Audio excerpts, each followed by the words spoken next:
बिस्मिल्लाहिर्रहमानिर्रहीम। आईफ़ोन जैसा भी मॉडल निकालता था ना, लेकिन हर साल उसकी ना एक हाइप हुआ करती थी। लोगों के ज़हन में एक तजस्सुस हुआ करता था कि यार कैसी शेप निकालेंगे, कैसी लुक निकालेंगे, हर बार की तरह अपनी शेप को चेंज करेंगे, नहीं करेंगे, सी किस स्पेसिफ़िकेशंस में निकालेंगे। गूगल की 9 सीरीज़ लॉन्च होने वाली थी ना, तब आईफ़ोन की ये जो हाइप है, कम होती हुई नज़र आई।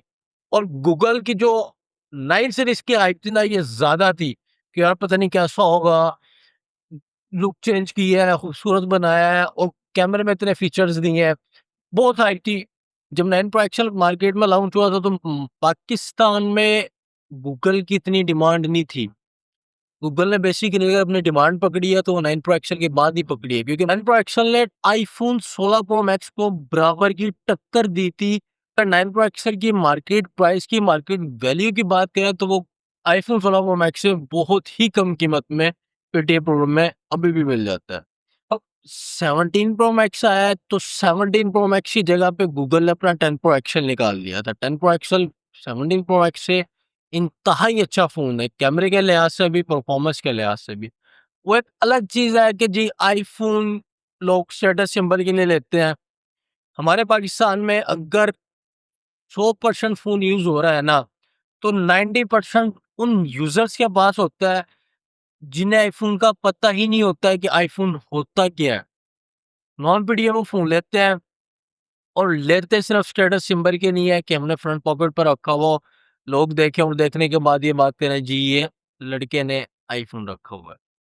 इवन के आईफ़ोन का 90% तो किसी भी बंदे को पता नहीं होता है। जैसा कि मैं बात करने वाला हूँ ना गूगल के 10 प्रो सीरीज़ की, 10 सीरीज़ की। लुक और शेप में तो 9 प्रो एक्सल और 10 प्रो एक्सल में इतना ख़ास फ़र्क नहीं है, दोनों दिखने में सेम है।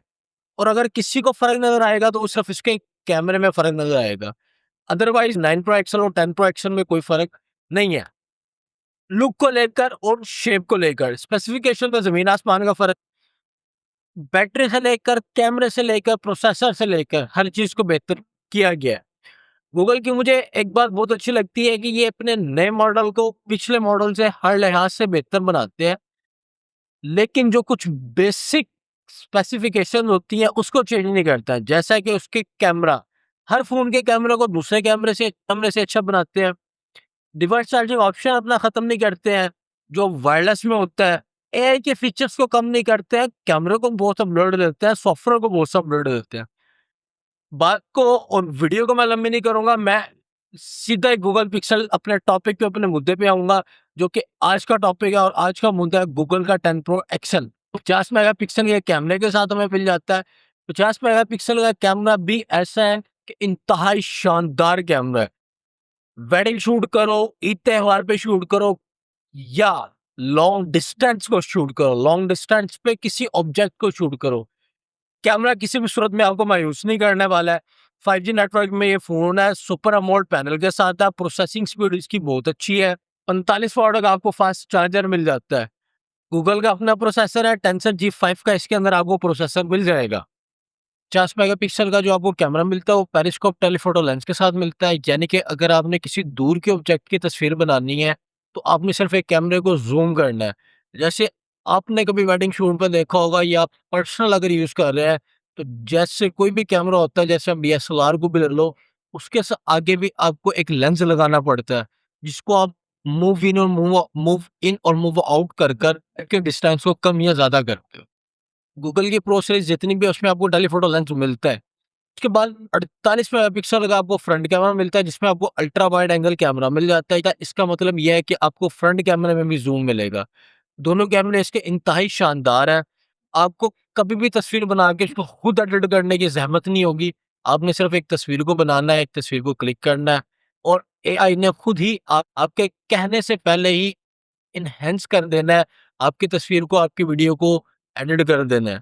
और उसकी एडिटिंग इतनी शानदार है कि आप फ़ील ही नहीं कर पाओगे कि यार ये तस्वीर एडिट हुई हुई है।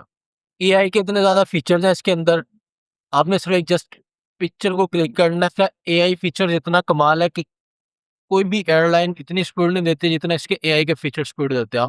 आपने एक तस्वीर को क्लिक करना है और उस तस्वीर पे कमांड देनी है कि भाईजान मुझे दुबई पहुँचा दो, तो इसके एआई फीचर्स ने आपकी तस्वीर को इस हिसाब से एडिट करना है कि आप कोई भी बंदा इस चीज़ को फ़ील ही नहीं कर पाएगा कि ये एआई की मदद से हुआ गया। ओटीपी एलईडी का इसके अंदर आपको 120 हर्ट्ज़ का रिफ्रेश रेट मिल जाता है। एक मसला इस फ़ोन के साथ है, वो मसला ये है कि अगर तो आप प्रोफ़ेशनल तरीके से उसको यूज़ करना चाहते हो, आपके लिए डिवाइस कमाल की है, और अगर आपने गेमिंग के लिहाज़ से डिवाइस को लेना है, तो आप इस डिवाइस से स्किप हो जाओ। अगर इतनी रेंज में आपने गेमिंग के लिए कोई फ़ोन चाहिए, तो आपको वन प्लस का 15 सीरीज़ में कोई मॉडल मिल जाएगा। गूगल पिक्सेल 10 प्रो एक्सेल है, ये 60 एफपीएस आपको पबजी में परफॉर्मेंस देने वाला है। उसकी वजह ये नहीं है कि ये फ़ोन इस काबिल नहीं है, उसकी इसकी वजह ये है कि पबजी वालों ने ना कोई अपडेट नहीं देते हैं, और पबजी वाले ये नहीं चाहते हैं कि ये फ़ोन 120 एफपीएस गेम में दे सकें। गूगल वाले ना, और इसमें ना हर यूज़र के रिक्वायरमेंट को देखा गया है। अगर किसी यूज़र ने कुछ साइज़ छोटा पसंद है, सिंपल सा साइज़ पसंद है, 10 सीरीज़ ले लो, 10 प्रो का साइज़ थोड़ा-सा बड़ा कर दिया, एक्सेल का साइज़ और लॉन्ग कर दिया, यानी कि जिस बंदे की जिस हिसाब से साइज़ की रिक्वायरमेंट है, वो उस हिसाब से फ़ोन को परचेज़ कर सकता है।